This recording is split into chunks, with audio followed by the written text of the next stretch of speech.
Թողներ են իմ պաշտպանները, որ կանխում եմ իրենց խոսքը, պատվարժան դատարան։ Այո, ես իրավաբան չեմ,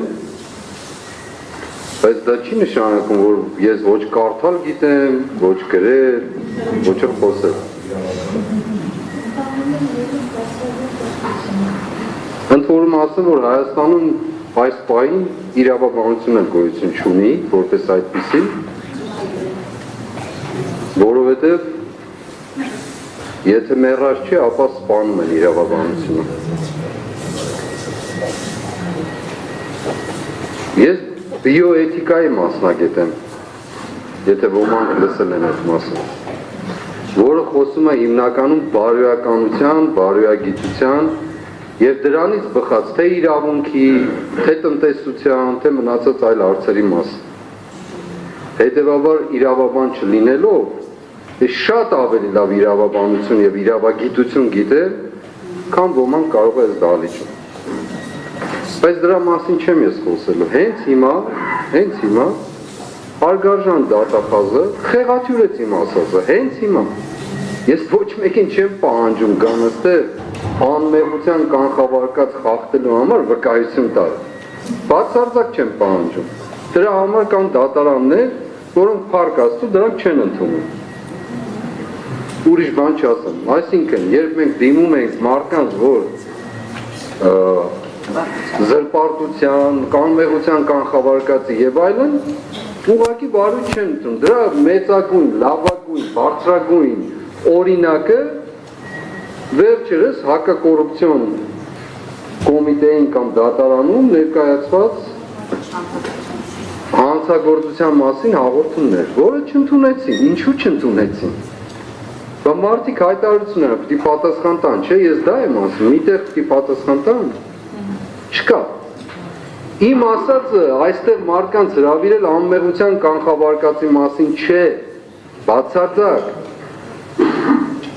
Իմ ասած ուրիշ բան է։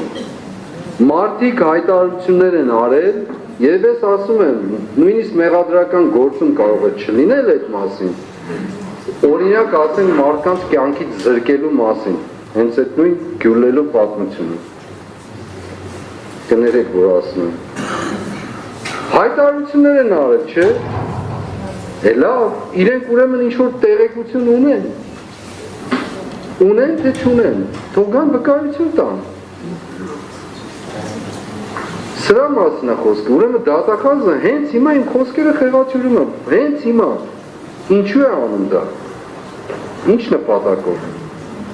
Ես պարզ հայերենով եմ խոսել, եւ շատ պարզ հայերենով։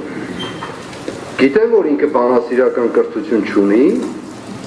միգուցե, կամ բանասեր չէ, բայց վստահաբար հասկանում են։ Հետևաբար պատվարժան դատարան, ես պնդում եմ երկրորդ, պարոն Մելիքյանը շատ կարևոր դիտարկում է արել օրեր առաջ։ Ուրեմն այս գործի մասին վերջերս հնչել է մարտի 11-ին ավելի կոնկրետ։ Հնչել է Եվրոպայի խորհրդարանի բարձր ամբիոնից, եթե դա բարձր ամբիոն է իհարկե։ Հնչել է Հայաստանի Հանրապետության փաստացի, այսպես ասեմ, կառավարության ղեկավարի կողմից այս գործի մասին, իմ մասին առանց անուն տալու։ Ես չեմ ուզում, կարող եմ ասել, արքեպիսկոպոսներից մեկը եւ այլն, հսկայական ցույցեր եւ այլն կազմակերպեց ակնհայտորեն ապատեղեկատվություն տալով ժողովրդին։ Եվ այլ դա ցույց է տալիս այդ ամբիոնից հայտարարություն, որ սա քաղաքական գործ է, ինչպես պարոն Մելիքյանը դիպուկ դիտարկել է։ Եթե քաղաքական գործ չի, ինչ գործ ունի երկրի ղեկավարը, գնա ինչ-որ ամբիոն եվրոպական եւ այնտեղ խոսի այս գործի մասին։ Ընդհանուր երևույթի մասին, որի արդյունքը կամ հետևանքը այս գործն է։ Ինչ գործ ունի խոսելու, եթե քաղաքական չի։ Սովորական դատական պրոցեսը, իր ինչ գործն է քիթը մտցնելու այնտեղ։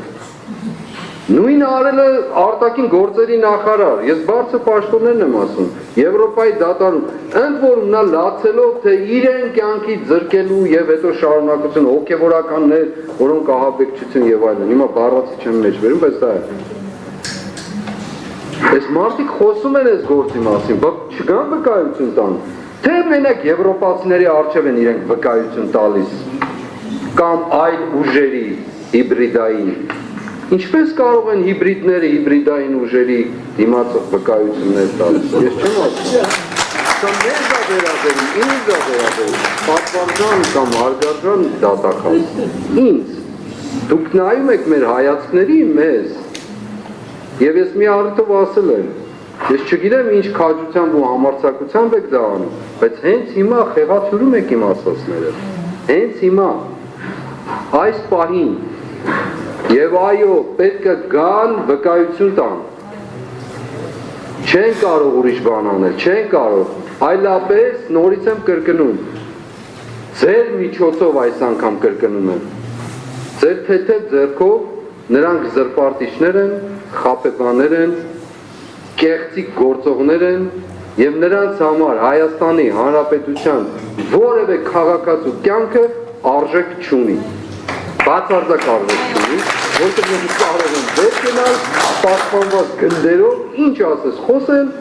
թքել մարդկանց վրա և ուրիշ բաներ անել և գնալ իրենց հանգիստ, ասել մենք ինչ ենք արել, որ ոչ մի բան չենք արել, հետևաբար, ամփոփել, իմ խոսքը բացարձակ պահանջը չի վերաբերում, ոչ էլ միջնորդությունը, անմեղության կանխաբարկած խախտողներին հրավեր, դրանք ինքան շատ են, այնքան անսեր, այնքան անդիմագից, որ դրանց պետք չի ստեղ հրավիրել։ Ես ասում եմ մարդկանց, ովքեր կոնկրետ ասել են ինչ-որ բաներ, փաստեր, ապացույցներ, որոնք իրենք տիրապետում են, ուրիշները չեն տիրապետում, իրենք տիրապետում են։ Շատ լավ, որտեղ վկայություն տան, չեք ուզում դուք լսել, պատվարժան դատարան։ Հարց եմ տալիս, իմ իրավունքով, թեպետ իրավաբան չեն, պետք է որ լսեն, իրենք պետք է լսեն, այլապես Պետրոս Ղազարյանի առջև խոսել է հեշտը, 1000 ոստիկանների շրջափակման մեջ կանգնած խորհրդարանի ամբիոնից ինչ-որ հայտարարություն անել է հեշտը, ամեն ինչ կարող են, բա դատարանում ով պիտի հաշիվ տա, մենակ մենք, ոչ, հետևաբար պնդում եմ, կրկնում եմ և պնդում եմ, եթե չընդունվեց, ուրեմն իրենք զրպարտիչներ են, խաբեբաներ, կեղծիկներ, հիշողներ և Հայաստանի Հանրապետության քաղաքացին ոչ մի արժեքություն, ոչ մի կյանքով, ոչ մի գոյություն։